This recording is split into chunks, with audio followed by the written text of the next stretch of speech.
जी बिल्कुल। तालका press club register लखी गुलाम शाह जी सालियाने 2026 जी हलफबरदार तकरीब बिलावल एंड बिरादर शादी हाल में थी गुजरी। तकरीब जो बाकायद आगाज़ तलावत कलाम पाक ऐं नेमत रसूल मक़बूल सां कयो वियो, जंहिंखां पोइ वतन अज़ीज़ पाकिस्तान जो क़ौमी तरानो हलाइण दौरान उते भी ख़ामोशी अख़्तियार कई वई, जंहिंखां पोइ पाकिस्तान जी सलामती ऐं पाक फ़ौज लाइ दुआ पिणु घुरी वई। उनखां पोइ आयल महिमान ख़ासि तालका प्रेस क्लब जे सदर गोगीराम आजियाणो पेश कयो।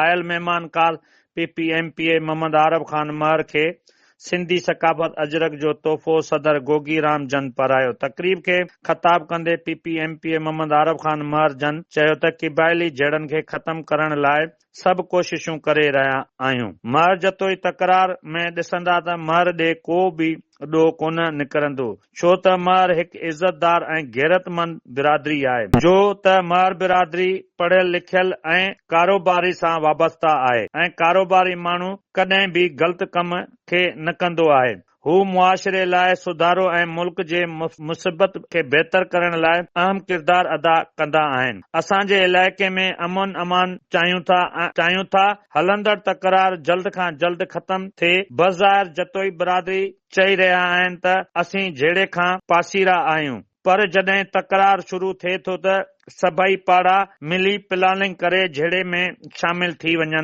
था। असांजी वॾे अली गौर खान महर फ़ैसिले लाइ चयो, उन ते अगली धुर तरफ़ां अमल कोन कयो वियो। कुदी रस्म पलांद खे तरजीह ॾेई झेड़े खे अञा वधायो थो वञे। वधीक ॻाल्हाईंदे चयो त सहाफ़ी सच खे ज़ाहिर करण वारा आहिनि। उन्हनि खे घुर्जे त जेके इदारा पोइते पयल आहिनि, जहिड़ो के ज़राइत, फिशरीज़, फॉरेस्ट ऐं तालीमी इदारनि खे हाईलाइट करे उन्हनि जी बहितरी लाइ वधि खां वधि कोशिशूं कनि। क़बाइली तकरारनि जे ख़ात्मे लाइ पंहिंजो मुसीबत किरदार अदा कनि। वधीक तक़रीब में ज़मींदार Agha Kazim Ali Khan, town officer Didar Hussain Bhutto, Haji Mushtaq Mahar, Ghulam Akbar Mahar, Haji Aslam Memon, senior advocate ADPP Gul Mohammad Mahar, advocate Mohammad Ali Unar, advocate Agha Fahad Ali Khan, Tariq Dahraj, doctor Khadim Hussain Bhatti ऐं ॿिए आमिल महर, सैफुल्ला मेमन, नियाज़ अली बुरड़ो, सलीम चन्ना, मौलाना गुलामला महर, सहाफ़ी बिरादरी ऐं ॿियनि आयल महिमाननि खे अजरक ऐं गुलनि जा तोहफ़ा पिणु पाराया विया। ॾिसो, क़बीलाई जहिड़नि लाइ त कोशिश हर फॉरम ते सभु करनि था त इहे ख़तमु थियनि।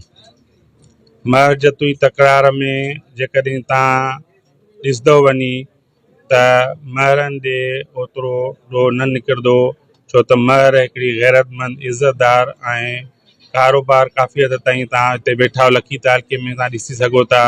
गैरतमंद क़ौम आहे ऐं गैरतमंद माण्हू जेको बि आहे उहो न चाहींदो आहे त मां अहिड़ो ग़लति कमु कयां जंहिंमें पंहिंजे ऐं पंहिंजनि खे या पंहिंजे पर्सकिरदाईअ में जेको आहे अहिड़ी का बदनामी थिए या गिला थिए। हर जाइ ते जेके बि पुराणा बि ॾिसो वॾा ॻोठ आहिनि, माण्हू हिते रहनि था, उन्हनि में अहिड़ी काई ॻाल्हि कोन्हे। हाणे हिन जो हिकिड़ो अमल थियो, फ़ैसिलो थियो हुयो। उन फ़ैसिले में इहा ई ॻाल्हि कई वई त हिकु त ॿिए पाड़े जो उन सां न विढ़ंदो ऐं जेको उन सां विढ़ंदो उन जो साथ न ॾियणो, बल्कि कोशिशि इहा ई करणी आहे त उन जो फ़ैसिलो थिए ऐं झेड़ो ख़तमु करायो वञे। इहे ॻाल्हियूं चई उन खां पोइ सभु पाड़ा हिननि जा जतों जा शामिल थी था वञनि, झेड़े में अचनि था ऐं ॾींहं जो बि चवनि था असां हिन में न आहियूं। बज़ाहिर सॼो हिकिड़ो प्लैनिंग सां सॼी शइ इहा करनि था पिया।